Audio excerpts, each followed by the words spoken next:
आज की कहानी एक बेहद अनोखी और इमोशनल लव स्टोरी है जो दिनेश नाम के एक सीधे साधे लड़के और उसकी कलीग मीरा के इर्द गिर्द घूमती है। दिनेश मीरा से चुपचाप एक तरफा प्यार करता है, लेकिन जापान के टूर पर हुए एक हादसे के बाद मीरा की शॉर्ट टर्म याददाश्त चली जाती है, जिसे वो पिछले 2 साल की हर बात भूल जाती है। ऐसे मुश्किल वक्त में दिनेश उसका सहारा बनता है और उसे खुश रखने के लिए खुद को उसका बॉयफ्रेंड बता देता है। दोनों जापान की खूबसूरत वादियों में एक बेहद प्यारा दिन बिताते हैं, पर दिल टूटने वाला सच ये है कि अगली सुबह होते ही मीरा इस जादुई दिन को पूरी तरह भूलने वाली है। क्या दिनेश का ये निस्वार्थ प्यार मीरा के दिल में अपनी जगह बना पाएगा, या ये खूबसूरत कहानी अधूरी रह जाएगी? चलिए देखते हैं आज की कहानी में। कहानी की शुरुआत में दिनेश श्रीवास्तव नाम के एक लड़के को देखते हैं जो एक आईटी कंपनी में काम करता है। दिनेश बहुत ही सीधा साधा और सिंपल इंसान है। उसका कोई दोस्त नहीं है और वो खुद को एक इनविजिबल मैन यानी कि अदृश्य इंसान मानता है। उसका मानना है कि कोई उसे देख नहीं पाता और वो इसे अपनी एक अनोखी ताकत समझता है। उसका सोचना है कि अगर कोई इंसान उसे देख भी ले तो वो उसे 2 मिनट में भूल जाएगा। यहाँ तक कि ऑफिस का सिक्योरिटी गार्ड भी हर रोज दिनेश को चेक करता है, क्योंकि वो भूल जाता है कि दिनेश इसी कंपनी में काम करता है। लेकिन दिनेश अपने इस जिंदगी से दुखी नहीं है। उसने खुद के इस अकेलेपन को अपना लिया है। अब कोई चमत्कार ही दिनेश को इस अकेलेपन से बाहर निकाल सकता है। यहाँ दिनेश के बारे में एक और बात पता चलती है। दिनेश जैसा भी हो, लेकिन वो अपनी कंपनी की मीरा नाम की लड़की को बहुत पसंद करता है। वो रोज मीरा को देखता है, भले ही मीरा ने आज तक कभी दिनेश पर ध्यान न दिया हो। जब भी मीरा सामने आती, दिनेश का चेहरा खुशी से चमक उठता है। उसे देखकर दिनेश को ऐसी खुशी मिलती है जैसे मीरा उसकी बहुत अच्छी दोस्त हो। दिनेश ने कभी मीरा से बात करने की हिम्मत नहीं की। उसे लगता है कि मीरा जैसी लड़की की जिंदगी में कोई अट्रैक्टिव लड़का होना चाहिए, उसके जैसा बोरिंग इंसान नहीं। जैसे कोई गरीब बच्चा खिलौने की दुकान को दूर से देखता है, दिनेश भी मीरा को वैसे ही देखता है। बच्चा जानता है कि उसे वो खिलौना नहीं मिलेगा और दिनेश भी जानता है कि मीरा उसे कभी नहीं मिलेगी, इसलिए वो दूर से ही उसे देखकर खुश रहता है। एक दिन दिनेश चुपचाप बैठकर मीरा के बारे में सोच रहा था, तभी अचानक मीरा उसके पास आती है। वो कहती है कि उसका प्रिंटर काम नहीं कर रहा और क्या दिनेश उसकी मदद कर सकता है। ये सुनकर दिनेश को अपने कानों पर यकीन नहीं होता कि खुद मीरा उसके सामने खड़ी होकर ये बात बोल रही है। इस सच को समझने के लिए दिनेश को कुछ सेकंड लग जाते हैं। जब दिनेश प्रिंटर ठीक कर रहा था, तब उनके बीच बातचीत शुरू होती है। दिनेश को मीरा के डेस्क पर कुछ बर्फ की गुड़िया दिखती है। उन्हें देखकर दिनेश कहता है कि ये तो स्नोई डॉल है। ये सुनकर मीरा हैरान हो जाती है। वो बताती है कि इन गुड़िया के बारे में उसके पापा के अलावा आज तक कोई नहीं जानता था। दिनेश दूसरा ऐसा इंसान है जिसने इन्हें पहचाना है। मीरा आगे बताती है कि उसके पापा मर्चेंट नेवी में थे और काम के सिलसिले में अक्सर जापान जाते थे। वहीं से वो मीरा के लिए कुछ न कुछ लाते थे। जापान की कहानियां सुन सुनकर मीरा का भी वहां जाने का बहुत मन है। अगर मौका मिला तो सबसे पहले वो जापान जाएगी। मीरा ये भी बताती है कि उसके पास इन गुड़ियों का पूरा सेट लगभग कंप्लीट है, बस एक गुड़िया की कमी है। वो मिल जाए तो उसका कलेक्शन पूरा हो जाएगा। इसके अलावा मीरा ने जापान में घूमने वाली जगहों की एक लंबी लिस्ट भी बना रखी है। प्रिंटर ठीक करने के बदले में मीरा ने दिनेश से बहुत सारी बातें की। दिनेश इससे बहुत हैरान और खुश था। वो सोचता है कि अब और वक्त बर्बाद नहीं करना चाहिए और मीरा को अपनी दिल की बात बता देनी चाहिए, लेकिन तभी उसे लगता है कि ये बहुत जल्दबाजी होगी। इसलिए वो तय करता है कि वो पहले मीरा को कॉफी के लिए पूछेगा। जब दिनेश कॉफी की बात करने मीरा की तरफ बढ़ रहा था, तब एक दूसरा आदमी उसे आवाज देता और कहता है कि उसके कंप्यूटर में कुछ प्रॉब्लम है। दिनेश को उसकी तरफ जाना पड़ता है, लेकिन इसी बीच दिनेश को एक कड़वा सच पता चलता है कि मीरा असल में कंपनी के बॉस कुणाल को प्यार करती है और कुणाल भी मीरा को पसंद करता है। कुणाल शादीशुदा होने के बावजूद मीरा को ये वादा कर चुका है कि जल्दी उसका डिवोर्स हो जाएगा और वो मीरा से शादी कर लेगा, लेकिन इससे पहले वो मीरा के साथ काफी वक्त बिताना चाहता है। कुणाल यहाँ मीरा को बताता है कि उसकी वाइफ रीतू बिल्कुल भी अच्छी नहीं है और उसे समझती ही नहीं है। इसके बाद हम देखते हैं कि कुणाल सभी एम्प्लॉयज को बुलाकर कहता है कि इस साल कंपनी ने बहुत अच्छा काम किया। उसने पहले वादा किया था कि वो सबको 3 दिन के लिए गोवा लेकर जाएगा, लेकिन अब उसने फैसला बदल लिया है। वो सबको 5 दिन के लिए जापान ले जाने का अनाउंसमेंट कर देता है। ये खबर सुनकर सभी लोग बहुत खुश हो जाते हैं। असल में कुणाल ने ये पूरा प्लान सिर्फ मीरा के लिए बनाया था, क्योंकि मीरा को हमेशा से जापान जाने का बहुत मन था। इस तरह कुणाल ने मीरा की इच्छा पूरी की और वो सब लोग जापान पहुंच गए। जापान पहुंचते ही सब लोग बहुत मस्ती करने लगे। उनके पास सिर्फ 5 दिन का वक्त था, इसलिए वो एक पल भी बर्बाद नहीं करना चाहते थे। वहीं पर दिनेश को दिखाया जाता है। वो चुपचाप खड़ा होकर मीरा को देख रहा था। इसके बाद एक ग्रुप फोटो खींची जाती है और दिखता है कि दिनेश का कोई दोस्त नहीं है, वो यहाँ सिर्फ मीरा को एक नजर देखने के लिए आया है। दूसरी तरफ कुणाल ने मीरा से कहा कि ऑफिस के बाकी एम्प्लॉयज 3 दिन बाद चले जाएंगे, लेकिन वो दोनों 2 दिन और एक्स्ट्रा यहाँ पर रुक कर साथ में वक्त बिताएंगे। लेकिन मीरा ने कुणाल से साफ मना कर दिया कि जब तक उसका डिवोर्स नहीं हो जाता तब तक उनका इस तरह अकेले रहना ठीक नहीं होगा। कुणाल उसे समझाता है कि वो मीरा के सारे सपने पूरे करना चाहता है और उसकी पसंद की हर जगह उसे घुमाना चाहता है। कुणाल की बातों से मीरा खुश हो जाती है। पास ही खड़ा दिनेश उन दोनों को देख रहा था। उसके मन में कोई जलन नहीं थी, बल्कि एक अजीब सा पछतावा था। वो मन ही मन सोच रहा था कि काश मीरा कम से कम एक दिन के लिए उसकी होती।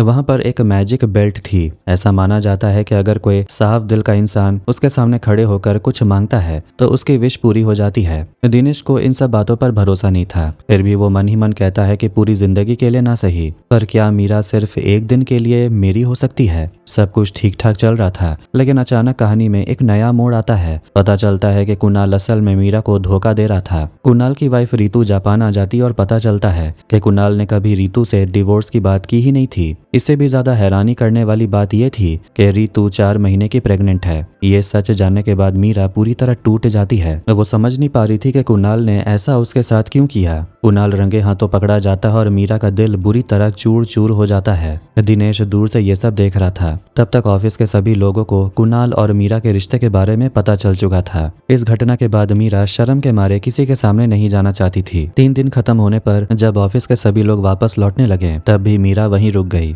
मीरा की शारीरिक और मानसिक हालत बहुत खराब देखकर दिनेश फैसला करता है कि वो भी जापान में ही रुक जाएगा और दूर से मीरा का ख्याल रखेगा। उसने तय किया कि वो तभी सामने आएगा जब मीरा किसी मुसीबत में होगी। मीरा की हालत दिन ब दिन खराब होती जा रही थी। एक रात वो बहुत ज्यादा शराब पी लेती और अपना होश खो बैठती है। वो नशे की हालत में लड़खड़ाते हुए सड़क पर आ जाती है और गाड़ी के सामने आने ही वाली होती है। जब दिनेश देखता है कि मीरा की हालत कंट्रोल से बाहर हो चुकी है तो वो तेजी से उसकी तरफ बढ़ता है, लेकिन तब तक मीरा एक जंगल की तरफ चली जाती है। तेज बर्फबारी के कारण दिनेश को कुछ दिखाई नहीं दे रहा था। वो कई लोगों से मदद मांगता है और आखिरकार मीरा को ढूंढ ही लेता है। मीरा उस वक्त नशे में और बर्फ से घिरी एक सुनसान जगह पर बेहोश पड़ी थी। दिनेश उसे तुरंत हॉस्पिटल लेकर जाता है। अगली सुबह जब मीरा को होश आता है तो वो समझ नहीं पाती कि वो कहाँ पर है। उसे बताया जाता है वो जापान में है। मीरा की याददाश्त पूरी तरह से नहीं गई थी। उसे अपना नाम, अपने पापा का नाम और प्रोफेशन और अपने घर का पता सब कुछ याद था, लेकिन हाल ही में उसके साथ क्या हुआ था इसके बारे में कुछ भी पता नहीं था। डॉक्टर मीरा का चेकअप करते हैं और दिनेश पूरी रात मीरा के पास ही रुका था। चेकअप के बाद डॉक्टर दिनेश को बताते हैं कि मीरा को पीजीए नाम की बीमारी है। इसका मतलब यह है कि उसे शॉर्ट टर्म मेमोरी लॉस हुआ है। डॉक्टर का आगे कहना होता है कि यह बीमारी करोड़ों में से किसी एक को होती है और आमतौर पर बहुत ज्यादा मानसिक तनाव या डिप्रेशन की वजह से इंसान इस हालत में पहुंचता है, लेकिन डरने की कोई बात नहीं क्योंकि ये बहुत ही नॉर्मल बीमारी है। डॉक्टर दिनेश को समझाते हुए कहते हैं कि मीरा को पिछले 2 साल की कोई भी बात याद नहीं है, यानी 2024 से पहले की सारी यादें उसके दिमाग में बिल्कुल साफ हैं, लेकिन उसके बाद का कुछ भी वो भूल चुकी है। मीरा के लिए आज का दिन बहुत खास होने वाला है क्योंकि आज वो जो कुछ भी करेगी कल उसे उसमें से कुछ भी याद नहीं रहेगा। लेकिन हैरान करने वाली बात यह है कि कल सुबह उसकी पुरानी खोई हुई यादें फिर से वापस आ जाएंगी। जैसे ही मीरा रात को सोएगी आज के दिन की सारी यादें डिलीट हो जाएंगी। डॉक्टर दिनेश को बताते हैं कि वो मीरा को हॉस्पिटल से डिस्चार्ज कर रहे हैं क्योंकि अब उसे आराम की जरूरत नहीं है। लेकिन यहाँ दिनेश मीरा से एक झूठ बोल देता है। वो मीरा को बताता है कि उसका नाम कुणाल है और वो मीरा का बॉयफ्रेंड है। मीरा इस बात को आसानी से मान नहीं पा रही थी क्योंकि पिछले 2 साल से तो उसे कोई भी बात याद नहीं थी। ऐसे में उसके मन में सवाल उठना बिल्कुल नॉर्मल था कि वो किसी अनजान इंसान को अपना बॉयफ्रेंड कैसे मान ले।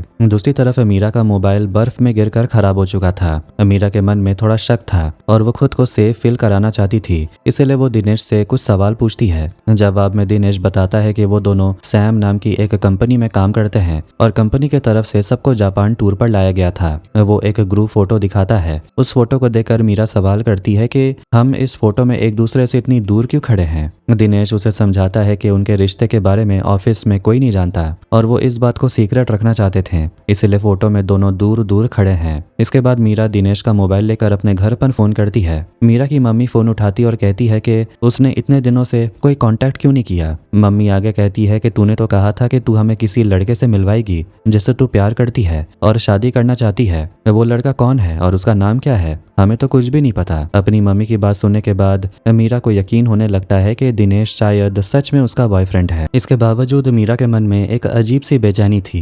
वो सोच रही थी कि भले ही वो दिनेश की गर्लफ्रेंड है, लेकिन इस वक्त वो बिल्कुल अनजान इंसान के करीब नहीं जा पा रही थी। उसके अंदर कोई फीलिंग्स नहीं आ रही थी। सिचुएशन को समझते हुए दिनेश उसे एक आइडिया देता है कि चलो आज के दिन के लिए हम ब्रेकअप कर लेते हैं। आज हम सिर्फ दोस्त बनकर रहेंगे और दोस्तों की तरह ही घूमेंगे फिरेंगे। मीरा को यह आइडिया बहुत पसंद आता है, जबकि उसे कुछ भी याद नहीं था, इसीलिए दोस्त बनकर दिन बिताने में उसे कोई प्रॉब्लम नहीं थी। मीरा एक्साइटेड होकर दिनेश से पूछती है कि उनकी पहली मुलाकात कैसे हुई थी। दिनेश बताता है कि वो कंपनी में ही मिले थे। आईटी कंपनी में मीरा के पहले दिन से ही दिनेश उसे नोटिस कर रहा था। पहली नजर में ही वो मीरा को पसंद करने लगा था और उसे करीब से जानने की कोशिश में लगा था। दिनेश आगे बताता है कि ऑफिस के बाकी लोग चले गए हैं, बस वो दोनों ही यहाँ रुके हुए हैं। वो मीरा को याद दिलाता है कि आज उसका बर्थडे है और उसे एक लिस्ट देता है जिसमें मीरा की पसंदीदा घूमने वाली जगहों के नाम लिखे थे। मीरा को लगता है कि उसके बर्थडे गिफ्ट के तौर पर दिनेश उसे इन जगहों पर घुमाने ले जाएगा।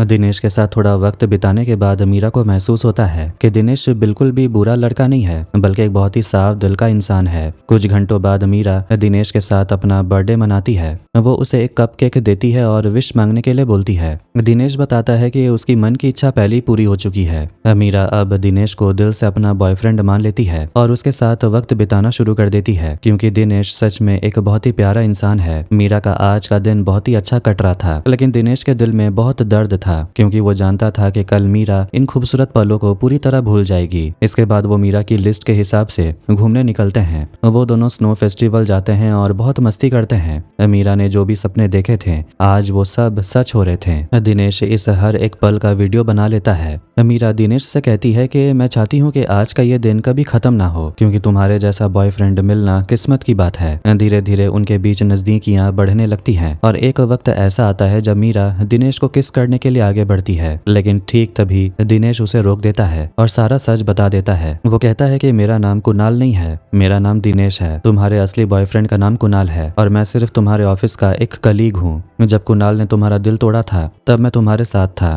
पूरी रात मैं तुम्हें लेकर हॉस्पिटल में रुका था। सुबह बस मुझसे एक ही गलती हो गई कि मैंने खुद को कुणाल बताया, लेकिन अब जब तुम हमारे रिश्ते को आगे बढ़ाना चाहती हो तो और मैं झूठ नहीं बोल सकता, मैं इतना बड़ा धोखा नहीं दे सकता। सच जानने के बाद मीरा को लगता है कि उसे धोखा मिला है और वो दिनेश को एक थप्पड़ मार देती है। वो दिनेश को तुरंत वहां से चले जाने के लिए बोलती है। तब तक मीरा का मोबाइल भी ठीक हो चुका था। वो तुरंत कुणाल को फोन लगाती है। कुणाल से बात करने पर मीरा को समझ आता है कि उनका पहले ही ब्रेकअप हो चुका है और कुणाल अब अपनी वाइफ के साथ है। मीरा के मन में कई सवाल चल रहे थे कि उनका ब्रेकअप क्यों हुआ और किस वजह से हुआ। ये सब जानने के लिए उसके पास दिनेश के अलावा कोई और नहीं था, इसीलिए वो फिर से दिनेश के पास जाती है और सब कुछ जानना चाहती है। दिनेश उसे सब कुछ साफ साफ बता देता है कि तुम्हारा बॉयफ्रेंड कुणाल शादीशुदा है। उसने कहा था कि वो डिवोर्स ले लेगा, लेकिन वो उसका एक बड़ा धोखा था। वो असल में अपनी वाइफ से बहुत प्यार करता है और उसकी वाइफ 4 महीने की प्रेग्नेंट है। कुणाल के दिए दर्द को तुम सह नहीं पाई और तुमने बहुत ज्यादा शराब पी ली थी। उसी हालत में तुम जंगल की तरफ चली गई, जहाँ तुम्हारी हालत बहुत खराब हो गई। मैं ही तुम्हें हॉस्पिटल लेकर गया था। डॉक्टर ने कहा था कि तुम्हें कोई भी दिमागी टेंशन नहीं देनी है, इसलिए तुम्हें शांत रखने के लिए मैंने कुणाल का झूठ बोला। अगर मैं फिर से तुम्हें कुणाल के धोखे की बात बताता तो तुम शायद फिर से डिप्रेशन में चली जाती। मीरा को दिनेश की सारी बातें समझ आ जाती है। सबसे बड़ी बात यह थी कि मुसीबत के वक्त भी दिनेश ने मीरा का कोई गलत फायदा नहीं उठाया। आज उन्होंने साथ में जो वक्त बिताया वो कभी ना भूलने वाला था, लेकिन कड़वा सच तो यही था कि कल मीरा को इसमें से कुछ भी याद नहीं रहने वाला था। मीरा दिनेश से पूछती है कि कल जब मैं सब कुछ भूल जाऊंगी तो क्या तुम फिर से मेरे पास आओगे? क्या मुझे बताओगे कि कल मैं तुमसे बहुत प्यार करने लगी थी? दिनेश हल्की सी मुस्कान के साथ जवाब देता है, नहीं, मैं नहीं बताऊंगा, क्योंकि तुम यकीन ही नहीं करोगी कि मैं तुम्हारा बॉयफ्रेंड था। मेरे जैसा सीधे साधा इंसान शायद किसी के दोस्त बनने के लायक भी नहीं होते। मीरा को तब समझ आता है कि दिनेश जैसा इंसान किसी का लाइफ पार्टनर होने से भी कहीं बढ़कर है। तब मीरा मन ही मन सोचती है कि वो ऐसा नहीं होने दे सकती, वो दिनेश के साथ ही रहना चाहती है। इसी फैसले के साथ मीरा एक वीडियो रिकॉर्ड करना शुरू करती है और उसमें सारी बातें अच्छे से बताने लगती है। वो कहती है, मेरा नाम मीरा है। कल तुम्हारा एक बड़ा एक्सीडेंट हो गया था और इस लड़के ने तुम्हारा बहुत ख्याल रखा, इसलिए तुम्हें अब इसी लड़के के साथ रहना होगा, क्योंकि ये बहुत अच्छा इंसान है और तुम्हें बहुत पहले से पसंद करता है। वीडियो में वो आगे कहती है कि कल सुबह जब तुम्हारी नींद खुलेगी तो तुम्हें सबसे पहले इसी दिनेश को कॉल करना है। अब हम देखते हैं कि रात के वक्त जब मीरा गहरी नींद में सो रही थी तब दिनेश के दिमाग में कई तरह की बातें चल रही थी।